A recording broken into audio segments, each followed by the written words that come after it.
Geyeng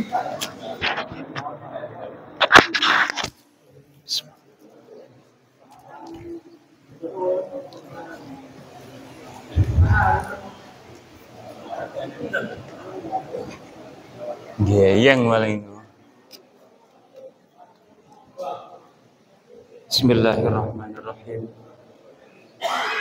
Assalamualaikum warahmatullahi wabarakatuh.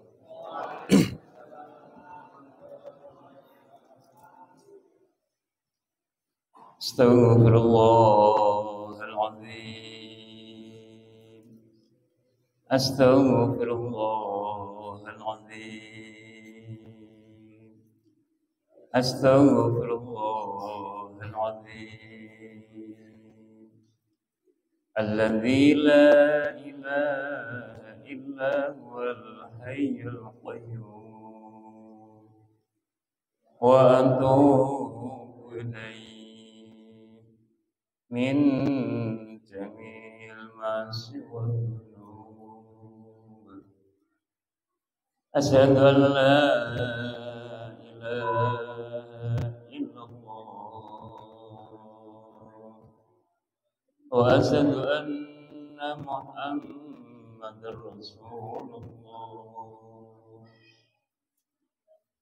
Ila Nabil Mustafa Sayyidina Maulana Muhammad sallallahu alaihi wasallam wa ala alihi wa sahbihi wa azwajihi wa dhurriyyatihi wa li baitil kiram wa ila hadrati abai wa ummati wa dhurriyyati ikhwani minal anbiya'i wal mursalin wa ila hadrati as-sad wa tabi'in ila yaumin sallallahu ilahul Fatihah. A'udzu billahi minasy syaithanir rajim. Bismillahirrahmanirrahim. Alhamdulillahi rabbil alamin. Ar-Rahmanir Rahim. Maliki yaumiddin. Iyyaka na'budu wa iyyaka nasta'in. Ihdinas siratal mustaqim. Siratal ladzina an'amta 'alaihim ghairil maghdubi 'alaihim waladdallin. Rabbana lana wa li jami'il muslimina wal muslimati amin. Summa khususan ila ruhi. Silakan Pak disebutkan almarhumnya masing-masing.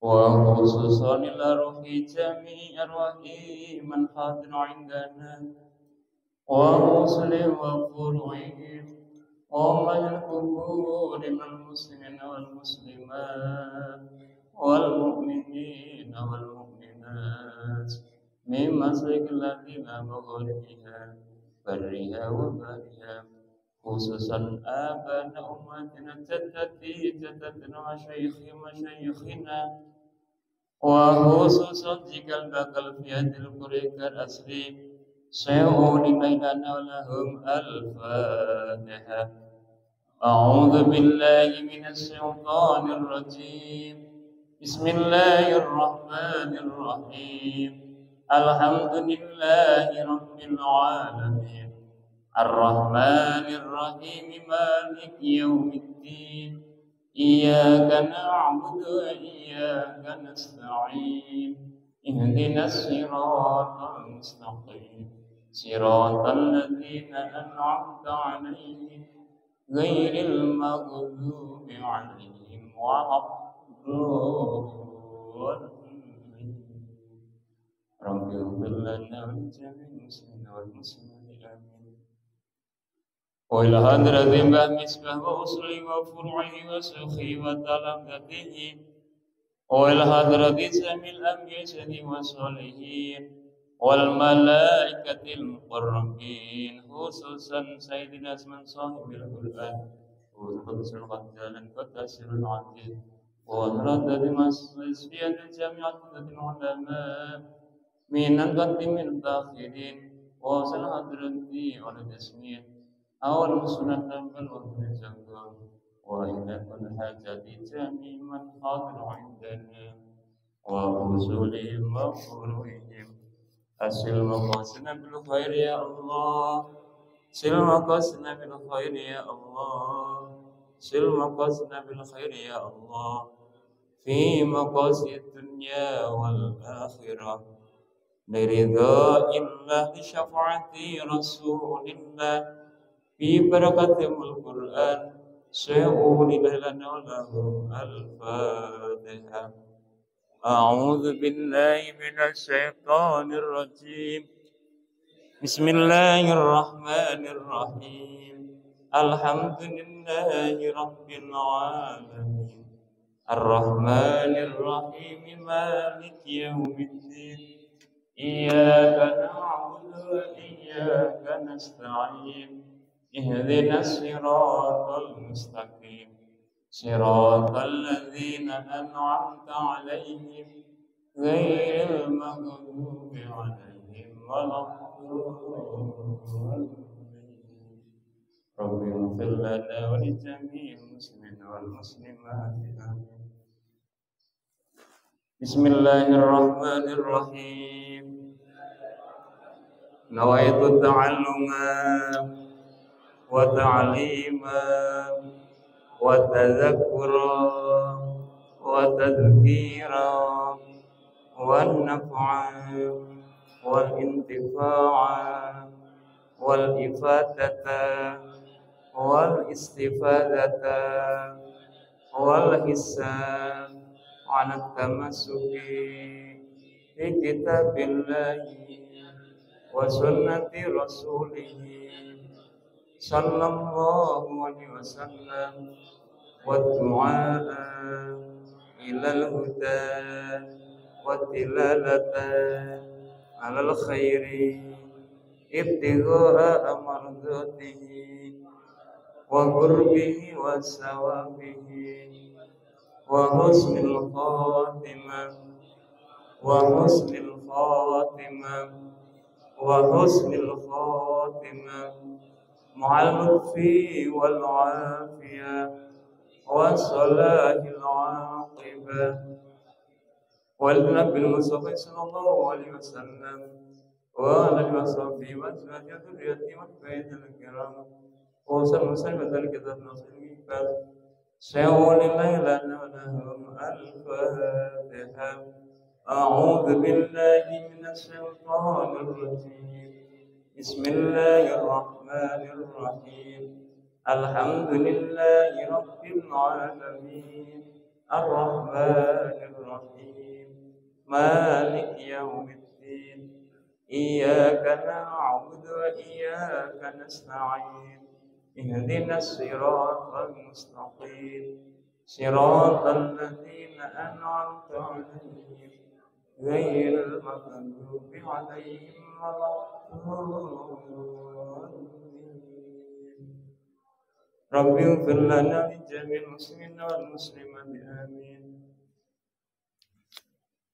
أعوذ بالله من الشيطان الرجيم بسم الله الرحمن الرحيم بسم الله الحمد لله والصلاة والسلام على رسول الله سيدنا محمد بن عبد الله سيدنا محمد بن عبد الله سيدنا محمد بن عبد الله.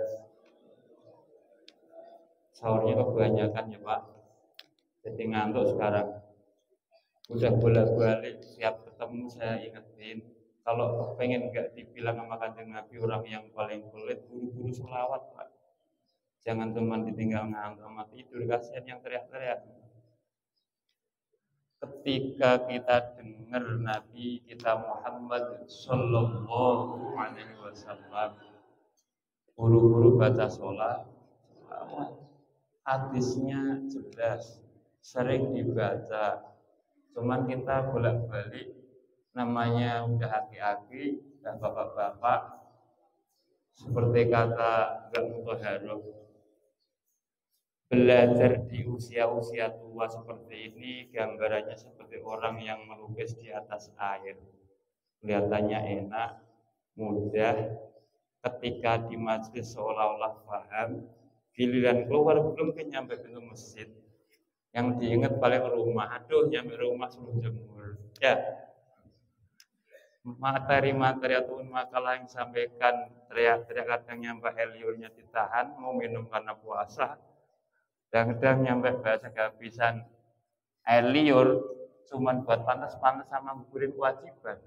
Ya pasti, karena faktor usia beda sama anak kecil. Anak kecil itu kalau gambarannya seperti orang melukis di atas batu. Memahat itu kan susah. Memberikan takbir pelajaran kepada anak-anak kecil itu memang proses. Cuman hasilnya memuaskan, Pak. Sehari belum hafal, besoknya lagi. Sehari belum paham, besoknya lagi diulang. 2 hari belum bisa, besoknya lagi terus. Cuma sekali si anak ini nyandal, Pak, seumur hidup dia ingat.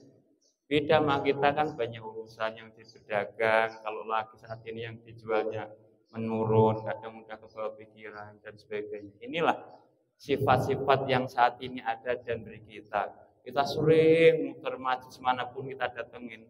Cuman pulangnya ya tahu umat Islam atau Islam yang umat-umatan. Ya. Kenapa? Kalau lagi pas lembung imannya, kebayanya ibadah, tadarus, baca Quran, etika dan sebagainya. Ketika kondisi lagi kambuh, imannya nggak bener, tahu-tahu dengar azan, dia pasti kalimatnya, waduh azan lagi, belum dikelar kerjaan, lagi kambuh, ataupun sifat-sifat yang buruk dan diri kita. Inilah sifat-sifat yang seharusnya kita hilangkan dalam diri kita dengan apa? Yakni thalabul ilmi. Karena sering saya sampaikan, orang semakin banyak mempelajari suatu ilmu, itu akan lebih paham borok-borok yang ada dalam diri kita, Pak. Bukannya kita semakin akan tahu kebaikan kita. Saya sendiri asal mutolaah kitab itu kadang-kadang malu mau ngomong gini, Pak.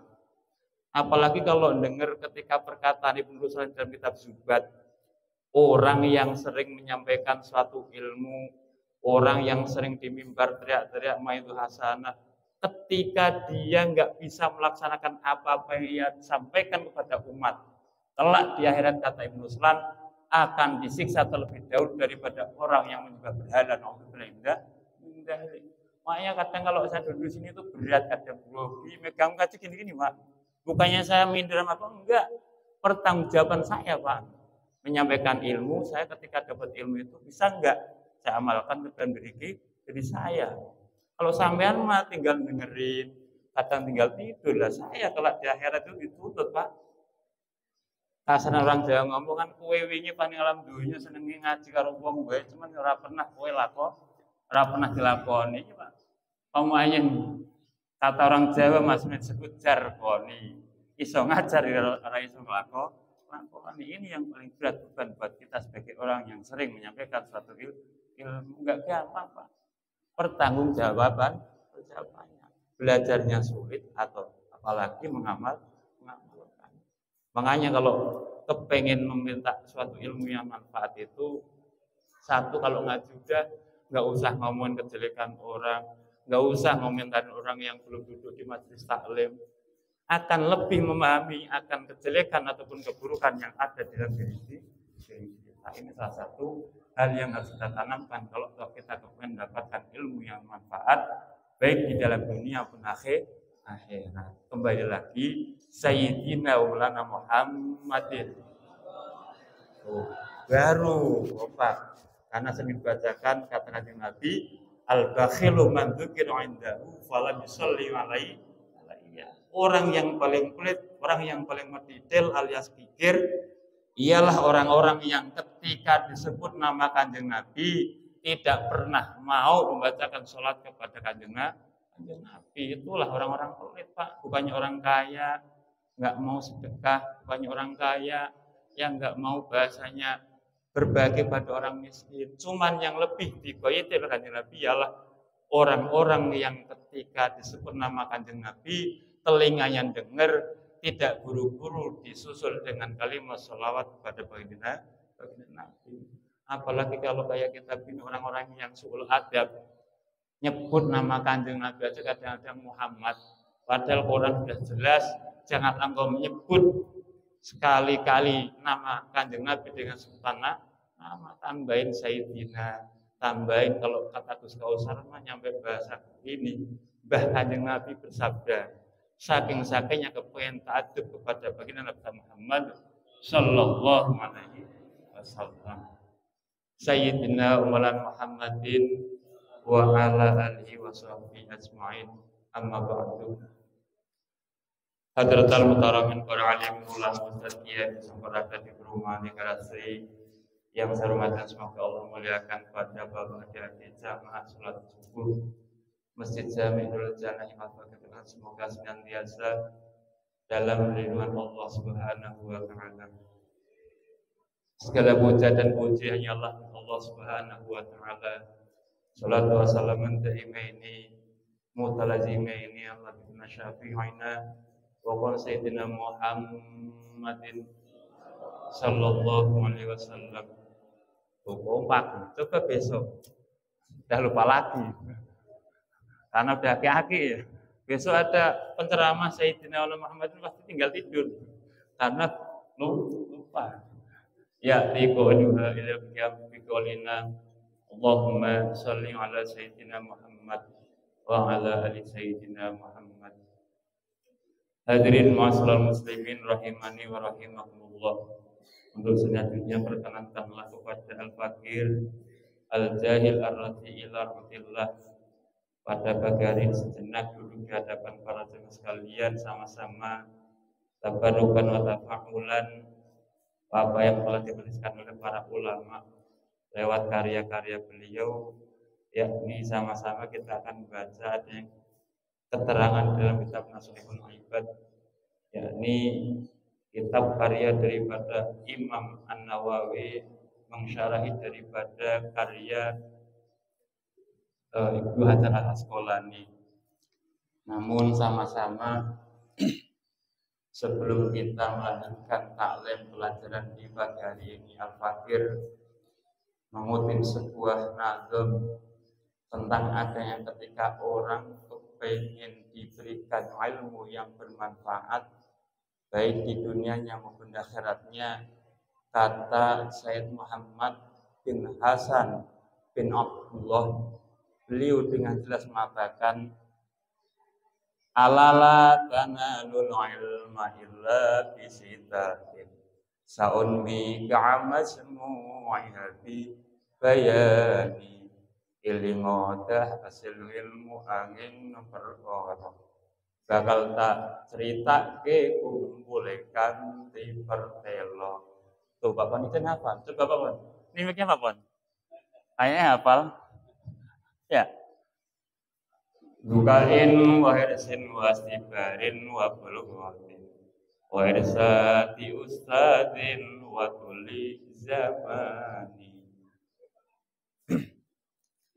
Kata Sayyid Muhammad bin Hasan bin Abdullah, dengan jelasnya beliau menyampaikan, ketika belajar ingin mendapatkan ilmu yang manfaat, diberikan pemahaman oleh Allah Subhanahu wa taala, bukan sekedar kita dibilang orang pinter.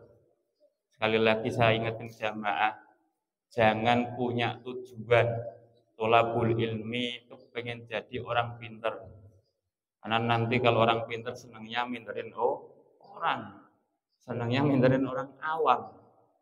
Tujuannya satu, nyarilah pemahaman, pengertian.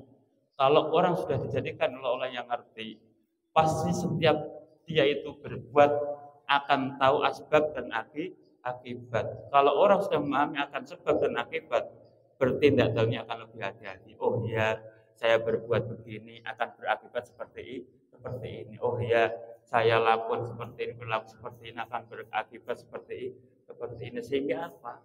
Akan lebih hati-hati lagi ketika kita itu menjalani suatu kehidupan.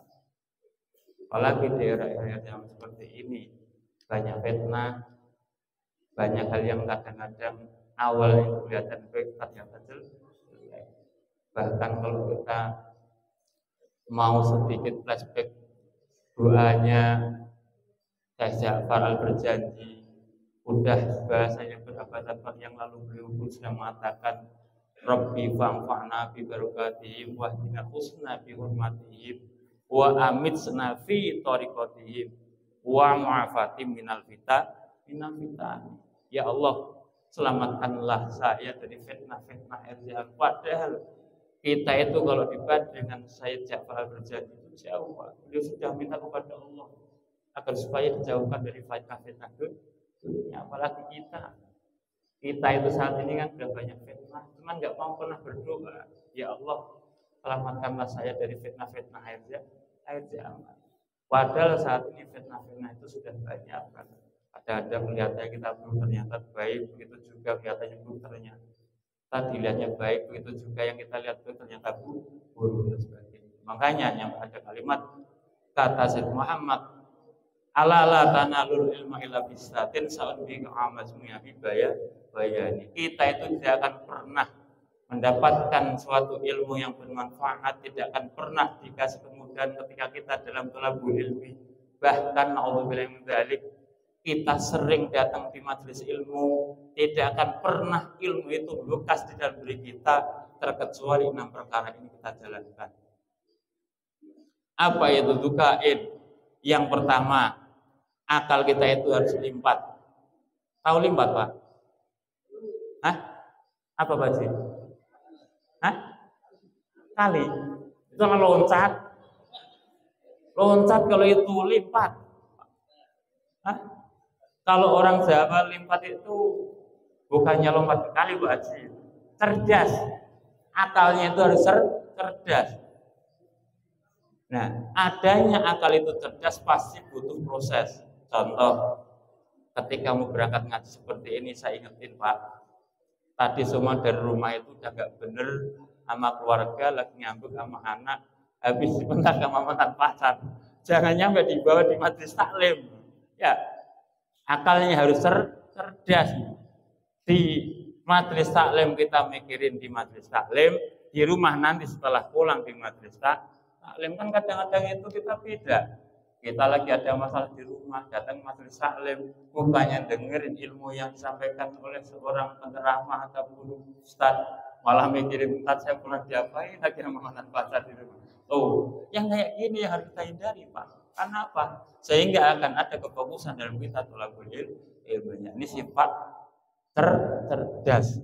Cerdas dalam arti dalam diri kita ialah bisa menyikapi, menikmati apa-apa yang Allah berikan kepada kita. Ketika kita di majelis taklim ya tetap fokus kepada majelis taklim. Yang kedua lobo, tahu lobo Pak Haji?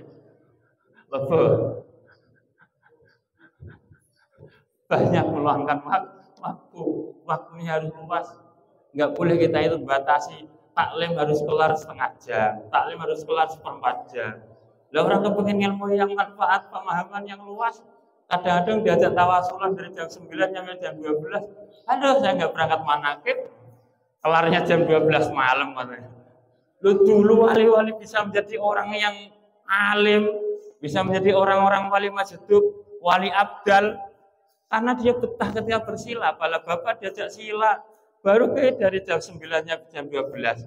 Malah ada yang komplain katanya kemalaman. Ikut ngaji enggak, malah komplain, naudzubillah enggak. Orang semakin malam saya sampaikan, berdoa malam sama sore itu harapannya lebih akan banyak ketika kita malam. Karena apa? Gambaran kalau kemahnya itu begini, bapak ziarah ke Cirebon pagi hari, pengemisnya kan banyak keluar semua. Bapak ziarah ke Cirebon jam 2 malam, pengemisnya kan udah nggak ada, paling tinggal 3 orang 4 orang. Begitu juga ketika kita 2 malam, orang-orang udah pada mohor, orang-orang udah pada tidur, kita sendiri ya Allah, mudahkan urusan saya ya Allah, cepat angkatlah penyakit istri saya ya Allah, berikanlah solusi buat kerepotan kehidupan saya. Ada harapan banyak dari Allah Subhanahu wa Ta'ala. Karena apa yang harus dapat dari itu? Cuman kalau kita berdoa bisa, Saya minta, Pak Artono minta, Pak Haji minta, Pak Harun Deyeng, ya. Pak Panijan minta dan sebagainya. Sehingga apa harapan doa kita? Karena banyak yang minta lama dikabul oleh Allah Subhanahu wa taala. Syarat yang kedua adalah harus banyak menuangkan waktu. Wastibarin, dan harus sabar. Orang ngaji itu harus sabar, Pak. Sabar dalam arti apa? Ketika kita dulu waktu di pondok namanya orang ngaji kan ikut jauh daripada guru. Kita telah datang ke sekolah di madrasah, kadang sama guru dihukum, kadang kursi didudukin, tangan kita ditaruh bawah. Kita nggak pernah komel, nggak pernah teriak sakit, Pak, karena merasa bersalah. Begitu juga ketika bapak-bapak ini tahu-tahu ngantuk terus disindir sama orang yang lagi megang mic, nggak boleh tersinggung, Pak, karena apa? Harus sabar. Namanya itu taklim, disebut-sebut bimbing pun juga harus sabar, karena salah satu daripada syarat orang yang kepengen mendapatkan manfaat ialah harus sabar. Yang pertama tadi saya bilang harus cerdas, kedua itu banyak waktu, yang ketiga ialah sabar.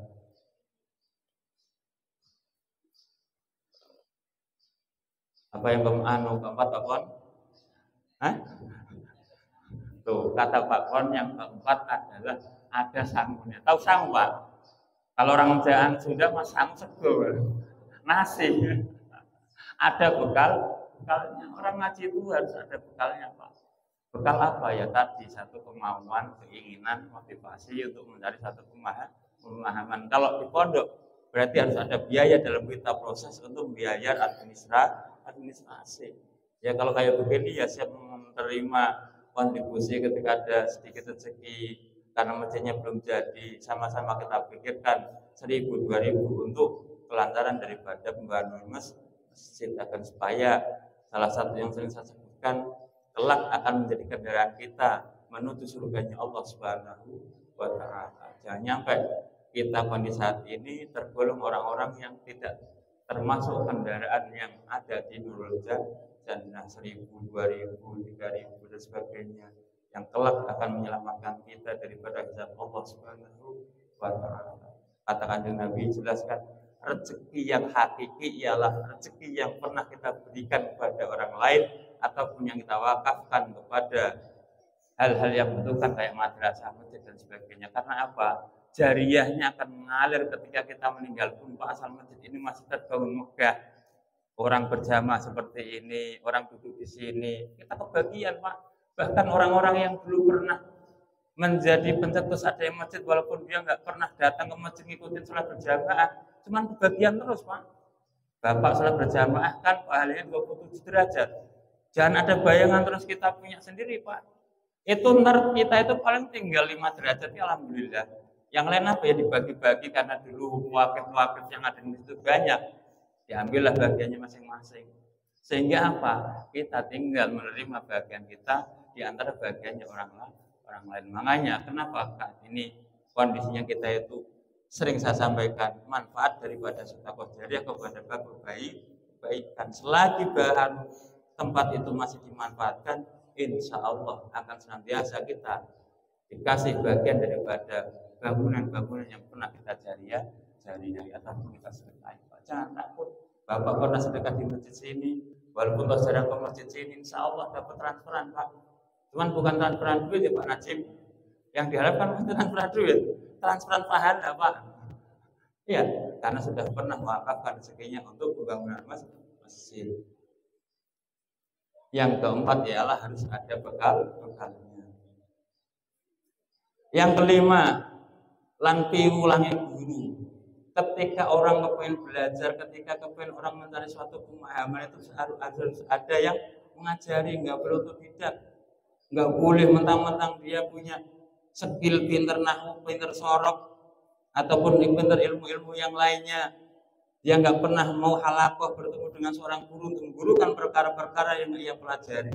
Nanti akan ketemunya fasai syaitan. Karena apa? Ada peribahasa kata ulama, orang belajar tanpa adanya guru berarti gurunya setan. Walaupun toh sedikit ilmu yang kita ambil tetap harus ada guru lan piwulangi guru. Tahu piwulan ya Pak? Harus diajari dengan seorang guru. Bapak belajar berurutan ada gurunya, Bapak baca Quran ada gurunya, Bapak belajar sakinah ada yang ngajari, Bapak baca Fathul Qorib ada yang ngajari. Jangan konyong-konyong karena dia pintar nahwu tahu-tahu belum pernah ngaji halaqah dengan seorang guru, beli kitab Sahih Bukhari, Sahih Muslim, dipahami sendiri. Nanti itu yang akan membimbing bukannya guru, Pak, setan. Sehingga apa, punya fatwa sendiri, bisa memutuskan suatu fatwa sendiri. Karena tanpa adanya dukungan seorang guru bimbingan seorang guru. Karena guru itu ketika kondisi nggak ada pun akan senantiasa membimbing kita. Contoh saya pribadi Pak, 3 yang lalu Pak, saya tuh tiga malam, keren saya itu udah dideketin nama malaikat Israel. Saya udah pasrah aja, cuman nawar sama Israel. Kalau toh memang saat ini jatah saya harus habis kontrak dalam dunia, tolong mintain kepada Allah agak diperpanjang. Anak saya masih kecil-kecil. Kalau istri saya masih muda, insya Allah banyak yang mau. Cuman anak saya masih kecil-kecil. Lu tengah malam dari jam 1 nyampe subuh Pak, badan saya kayak kebakar. Saya ini kepengen berendam di kali malam, dikira orang gila. Nggak berendam kok rasanya panas. Saya ingat akan kalimat daripada Mang Iqbal. Kebetulan saya kan lagi ada relasi, dia itu beli tanah di Cibatu seharga 1.200. Sudah 2 tahun sertifikat sudah dipegang. Bahasanya prosedur-prosedur sudah ia jalani. Bahkan yang punya tanah rumah itu kondisinya sudah dikasih kontribusi buat pindahan 5 juta. Yang terakhir dia minta 2 juta. 3 juta.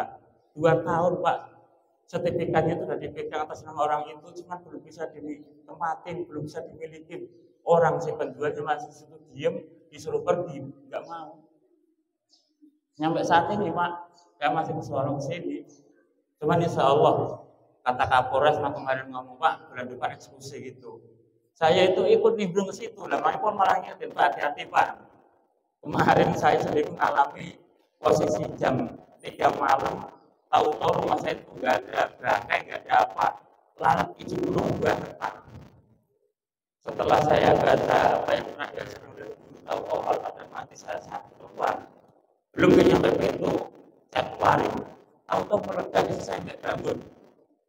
Ini hal-hal yang kadang-kadang kita percaya, kadang-kadang repot, nggak percaya terhadap wujud. Kalau saya mania, barang jais ini, yang penting kita antisipasi.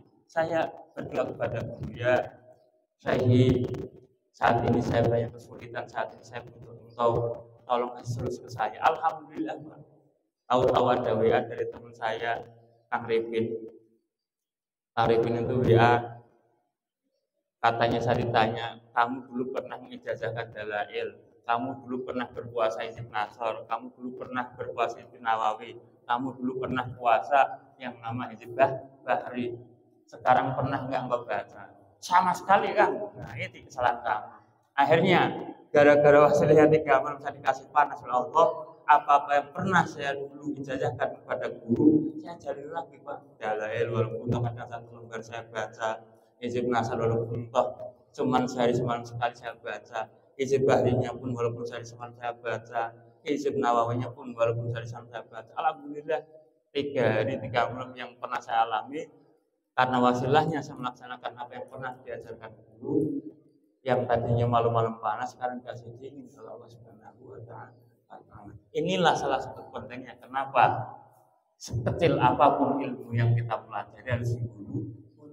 Jangan anggapan guru kita di dalam barzah itu nggak pernah ngontrol kita Pak. Beliau-beliau ini walaupun toh jasanya ada di alam barzah, kita kubur di bawah tanah, cuman rohnya masih dikasih oleh Allah kesempatan untuk menengokin sana-sana yang pernah dulu ia bimbing, yang pernah dulu ia ajarin ilmu. Inilah kelebihan kenapa ilmu harus diguru. Yang keenam ialah waktu zaman, harus senantiasa lama waktunya. Nggak bisa kita belajar pengen 3 hari paham takrib, belajar seminggu pengen paham sapi. Nah, belajar seminggu pengen paham pasolatan. Kalau 3 hari seminggu pengen paham satu ilmu, Ketemunya apa? Ya sama kayak katakan Imam Nawawi. Jununu fununu. Gila itu macam-macam. Ya, karena pengen instan. Karena semua itu proses. Ngaji harus istiqomah. Kita jangan nyampe bisa Pak Sam kok lama banget ngaji. Jangan. Itu salah satu doa hijab karena nggak masuknya ilmu ke dalam diri kita. Suudzon kepada guru. Bahkan kalau bapak-bapak ketika dengerin syair-syair yang dibaca oleh Hadroh, wasiatnya Sunan Kalijogo, sifate murid ingkang bagus iku limo tingamal terus. Ini syairnya Sunan Kalijogo, Pak. Bukan syairnya Pak Slamet. Pak Slamet sebatas hanya untuk menyampaikan. Kan ada 5 kalau Bapak pengen jadi murid yang baik. Karena jam 6 kurang 10 kita teruskan untuk minggu depan. Karena saya udah butuh lama banget Pak Slamet. Saya masuk kerja itu jam kurang 5. Belum kelar-kelar. Kalau cerita mah gak boleh. Ini Pak Slamet. Nah ya, wallahu a'lam. Ya Rabbana ta'rafna bi annana ta'rafna wa annana asrafna 'ala al-adha asrafna fatub 'alaina taubat taksil li kulli hubba wastur lana 'urati wa aminir ru'ati waghfir li walidina rabbi wa mulutina wal ahli wal ikhwani wa sairil hilani wa kulladhi mahabbah au jiratin au suhbah wal muslimina ajma amin rabbi isma fadla wa jutamanna la biktisabi minna bil mustafa rasuli nada fi kulli suli sallallahu wa sallam rabbi alaihi addal habbi wa ali wa sahbi adada tasisubi walhamdulillahi fil bad'i wat tanahi subhanaka rabbika rabbil izzati amma yasifun wa salamun alal mursalin walhamdulillahi rabbil alamin. Alhamdulillah astagfirullah wallahu al-muwaffiq ila aqwamit. Assalamualaikum warahmatullahi wabarakatuh.